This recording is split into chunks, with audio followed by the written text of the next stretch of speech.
Vous êtes les bienvenus sur ma chaîne YouTube MedPapers. Le cours aujourd'hui, c'est le EEG, l'électroencéphalogramme. Le plan du cours, on va parler des généralités à propos de l'électroencéphalogramme. Puis, on va parler un peu de l'aspect technique, comment déplacer les électrodes de EEG. Et on va évoquer après les rythmes du cerveau. On ne peut pas parler de EEG sans évoquer les rythmes du cerveau, puisque le EEG, on va l'évoquer après. Il permet l'enregistrement de ces rythmes, puis finalement, on va clôturer avec les indications cliniques de EEG.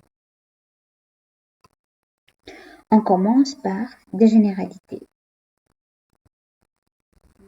Des généralités. Le EEG ou l'électroencéphalogramme, c'est un mot composé par électro, ça veut dire électrique, encéphalo, ça veut dire cerveau, et gramme, ça veut dire enregistrement. L'enregistrement de l'activité cérébrale, notez bien, cérébrale, obtenu en utilisant des électrodes. Les électrodes, donc on doit emplacer des électrodes pour mesurer l'activité cérébrale. La mesure de l'enregistrement de cette activité appelée le EEG, électroencéphalogramme. Le cerveau a une activité électrique relativement soutenue. Les neurones sont parcourus par des potentiels d'action. Donc, l'activité a pour origine la naissance des potentiels électriques, soit des potentiels excitateurs, soit des potentiels inhibiteurs. Ces potentiels vont engendrer ce qu'on appelle des signaux électriques. Et ces signaux électriques sont enregistrés par le EEG. La question qui se pose donc, est-ce que le EEG mesure vraiment l'activité de tous les cerveaux? Est-ce que vraiment le EEG il est capable de mesurer l'activité cérébrale en général? La réponse est, donc pour répondre à cette question,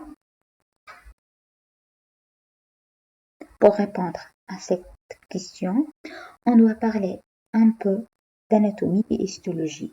Le cerveau il est composé par une substance grise périphérique.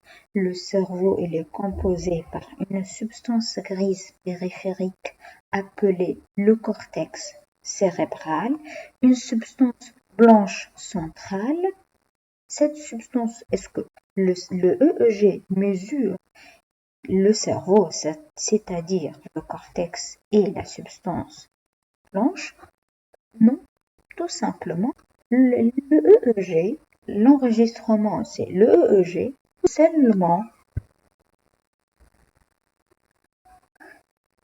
peut seulement mesurer l'activité électrique du cortex cérébral.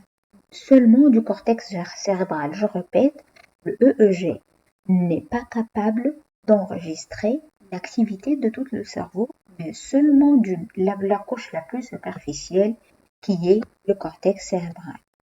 Donc, histologiquement, il peut mesurer les 6 couches, ce sont des 6 couches des neurones du cortex qui sont schématisées ici. C'est un agrandissement de ce carré, c'est un agrandissement de ce rectangle.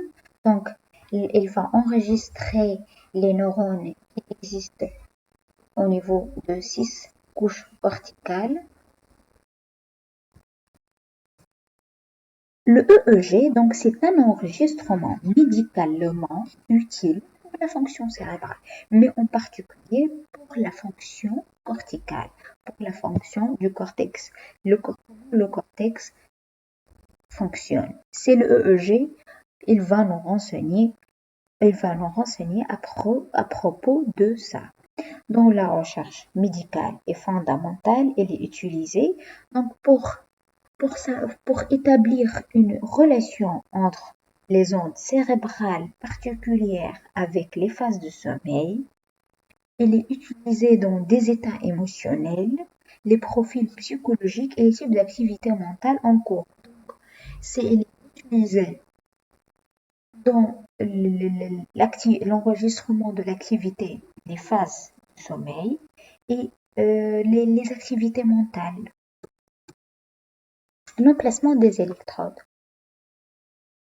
Parce que nous avons dit que le EEG, c'est un enregistrement électrique de l'activité du cortex. C'est un enregistrement électrique de l'activité des cortex. Lorsqu'on parle d'un enregistrement électrique, on ne peut pas s'échapper de parler des électrodes. Donc, comment se fait l'enregistrement de EEG?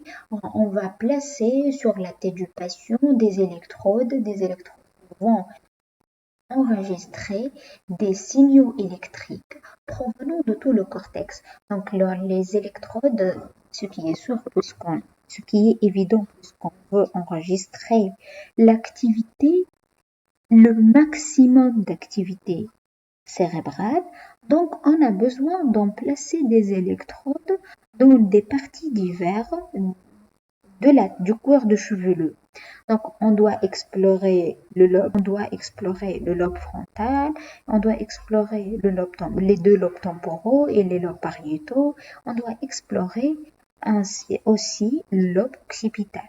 Donc comment on doit emplacer les électrodes? Il existe un système international pour emplacer les électrodes sur la tête du patient, appelé le système 10-20. Pourquoi il est appelé le système 10-20? Parce que la distance entre les deux électrodes, elle est égale entre 10 à 20% de la distance qui sépare l'avant et l'arrière du crâne, ou la distance qui sépare les deux oreilles.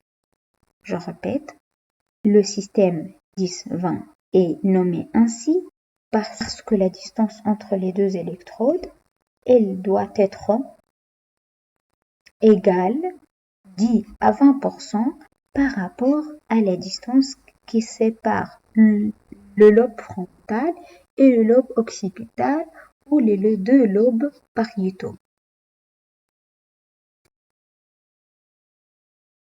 Comme j'ai dit ici, j'ai évoqué que les 10 et les 20 se réfèrent au fait que les distances réelles entre les deux électrodes adjacentes sont soit 10% ou 20% de la distance totale avant-arrière, ce diamètre ici, ce grand diamètre, et le diamètre horizontal. On a ici le diamètre vertical et le diamètre horizontal.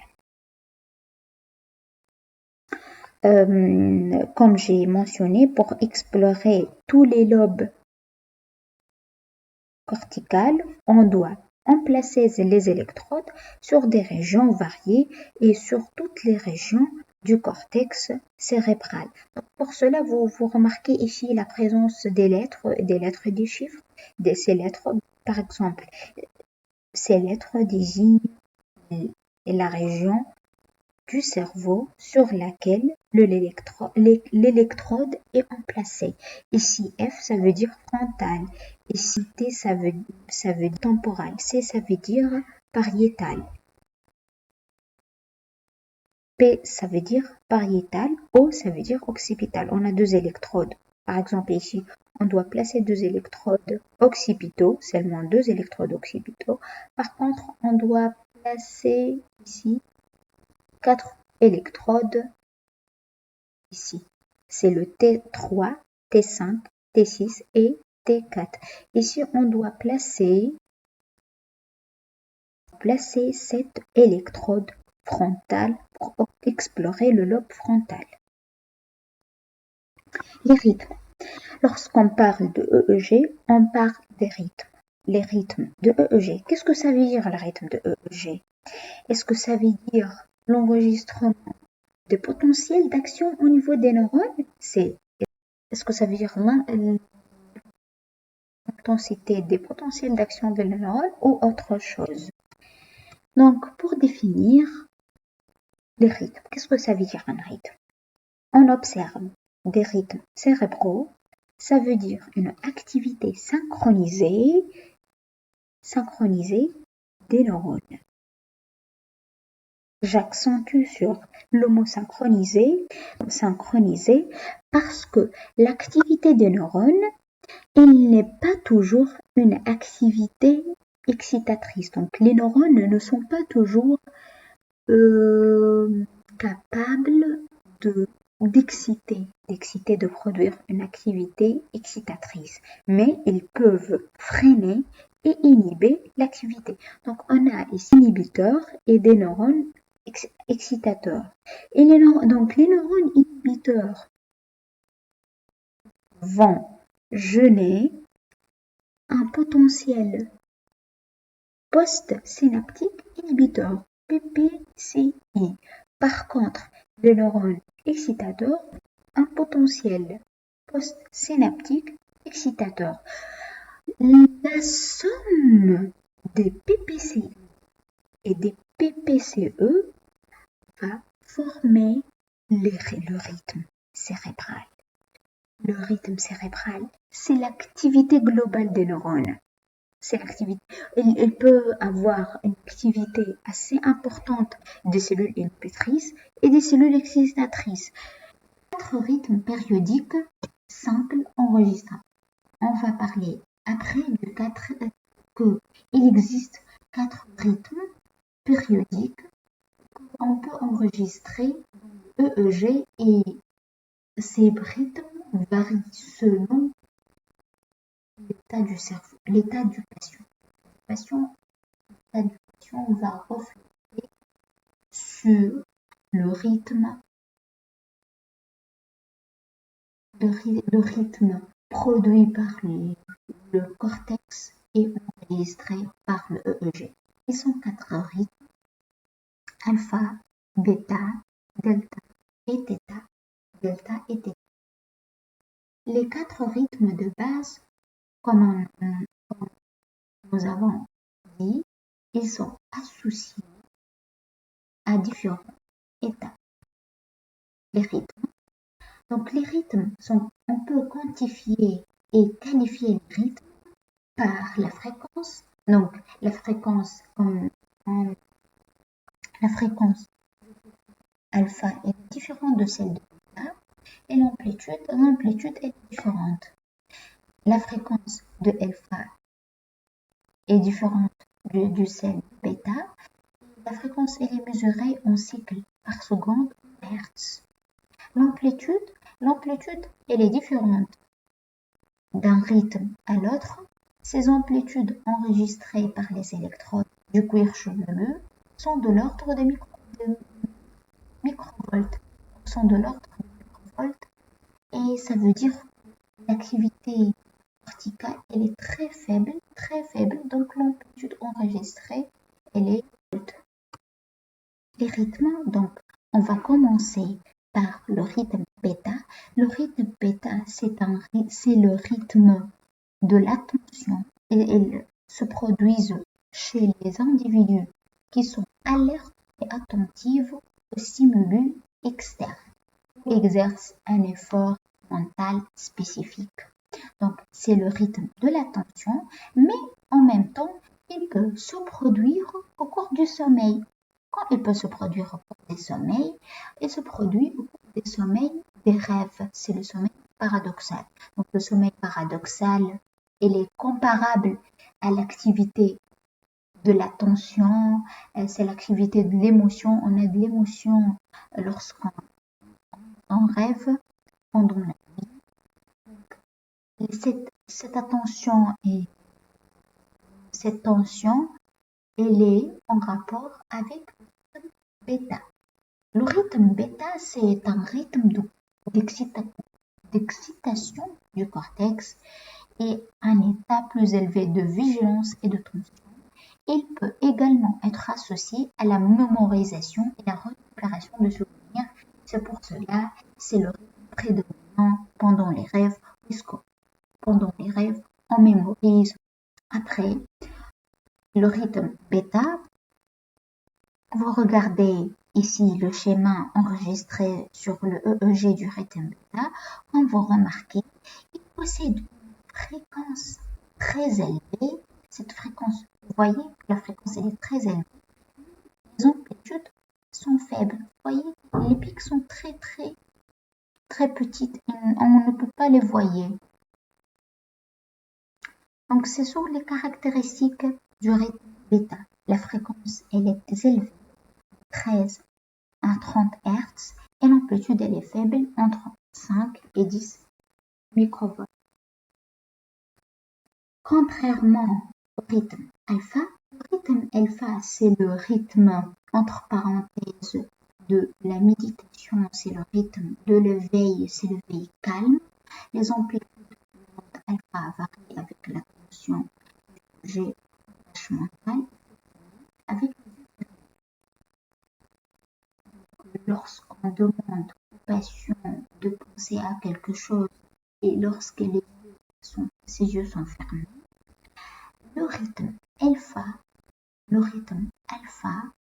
n'est pas le prédominant parce que le patient a exercé une activité mentale. Le rythme alpha va s'arrêter lorsqu'on va stimuler le patient, lorsqu'il va réagir au stimulus externe, il va ouvrir les yeux et hop, le rythme alpha va stopper et le rythme bêta va apparaître. Ce qu'on appelle les réactions d'arrêt. Les réactions d'arrêt variées des caractéristiques de ces rythmes.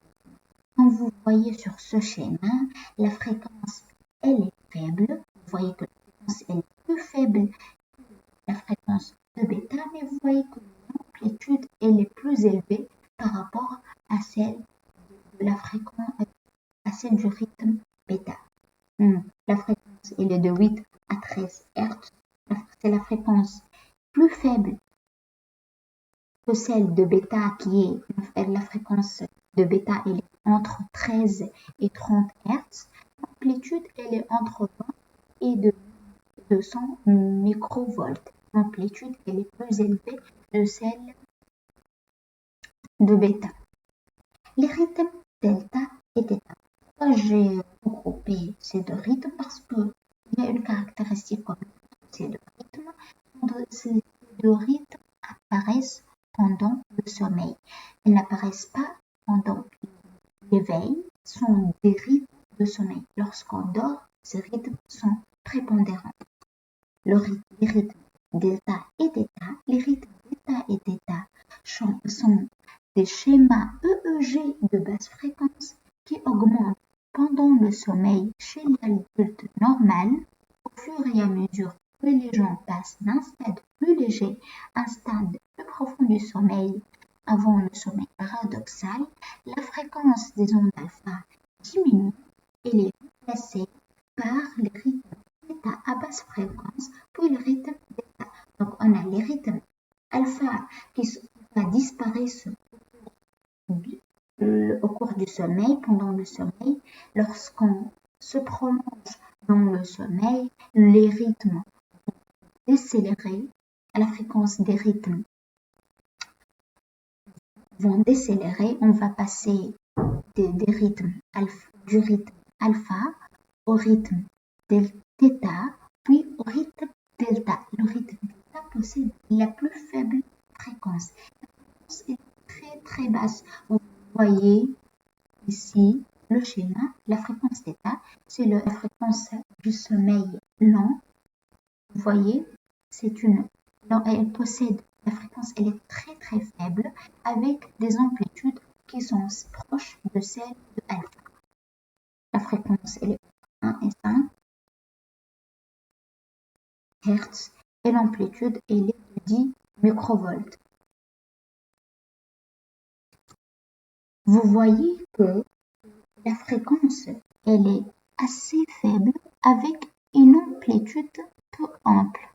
Les caractéristiques, la fréquence du rythme theta, c'est une fréquence faible entre 1 et 5 Hz. On peut estimer même 8 Hz. Amplitude elle est de 10 microvolts. Le rythme delta, c'est le rythme plus bas, c'est le rythme du sommeil lent, profond. Vous voyez rythme, la fréquence, elle est très très faible. Il y a le nombre de cycles par minute, elle est très bas. Et l'amplitude, elle est de celle de θ. Donc la fréquence, elle est entre 1 et 5 Hz, même 1 et 1. En général, elle est 1 Hz. Et l'amplitude, voilà. Bref, ce sont les rythmes, ce sont des variations de la fréquence d'activité électrique du cerveau, en particulier le cortex cérébral. Donc, lorsque le cortex cérébral va générer des activités, c'est la somme de ces potentiels, soit PPCI ou PPCE. Cette somme variable va produire plusieurs rythmes qui varient en fonction de l'état de passion. Si elle est vigilante, si elle est attentive, le rythme bêta et le rythme est très prépondérant avec une fréquence très élevée et des amplitudes faibles. Le rythme alpha, lorsque le patient ferme les yeux et devient calme, le rythme alpha est le rythme du cortex le plus prépondérant avec une fréquence plus faible et une amplitude plus importante. Le rythme θ, lorsque le patient va dormir, et le rythme alpha va diminuer pour donner de rythme θ. Le rythme θ, c'est un rythme qui possède une fréquence plus faible que celle alpha avec une amplitude plus élevée. Et lorsqu'on prolonge dans le sommeil, il se produit le rythme delta, c'est le rythme le plus faible, le rythme qui possède l'intensité la plus faible avec des amplitudes assez intenses. Et après, lorsqu'on va passer le sommeil paradoxal, c'est le sommeil des rêves, l'activité corticale elle est très intense, on va mémoriser des souvenirs, on va réagir émotionnellement. C'est le rythme bêta qui va prédominer. Enfin, on va clôturer avec les indications. On va répondre à une question. Quand on doit utiliser le EEG pour expliquer le cerveau du patient? Donc, les indications.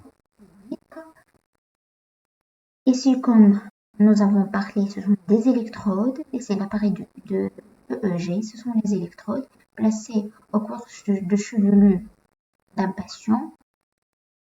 Elles sont éparpillées sur toutes les lobes du cortex pour bien explorer toutes les régions, et le maximum, on veut dire le maximum des aires du cortex du patient. Donc, les indications cliniques, on va revenir à notre objectif, c'est de comprendre les indications cliniques du EEG. La première indication, et l'indication la plus importante de EEG, c'est l'épilepsie. L'épilepsie, c'est une pathologie qui se caractérise par une hyperexcitation des neurones corticales qui se manifeste par une activité musculaire intense, des contractions et des mouvements involontaires intenses. Les troubles de sommeil. Donc, deuxièmement, le deuxième intérêt de demander le EEG, c'est d'investiguer les troubles de sommeil comme l'insomnie. Donc, le EEG, il est utile pour pouvoir investiguer les troubles de sommeil. Comment est la mort d'un patient? Donc, le EEG, c'est le seul moyen de savoir, de confirmer la mort d'un patient. On ne peut pas savoir la mort d'un patient ou de confirmer la mort d'un patient en utilisant le ECG. Le seul moyen de savoir et de confirmer la mort cérébrale, c'est de demander un tracé de EEG Et si le tracé va montrer absence d'activité corticale, pas de rythme cérébral, ça veut dire que le patient est décédé. Comme toutes les explorations, EEG a des limites. Comme nous avons dit, le EEG explore le cortex superficiel. Donc le cortex superficiel, ça montre que le EEG est incapable de diagnostiquer les anomalies profondes des structures sous-corticales comme le thalamus, les noyaux centraux et du tronc cérébral, le cervelet. Ces anomalies, les anomalies de ces structures, elles ne sont pas reflétées sur un EEG.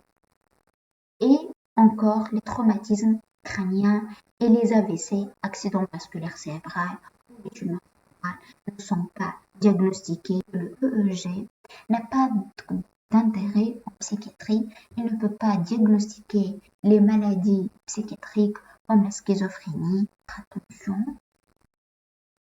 Et n'hésitez pas de vous abonner sur ma chaîne YouTube. Attendez d'autres vidéos sur ma chaîne et au revoir.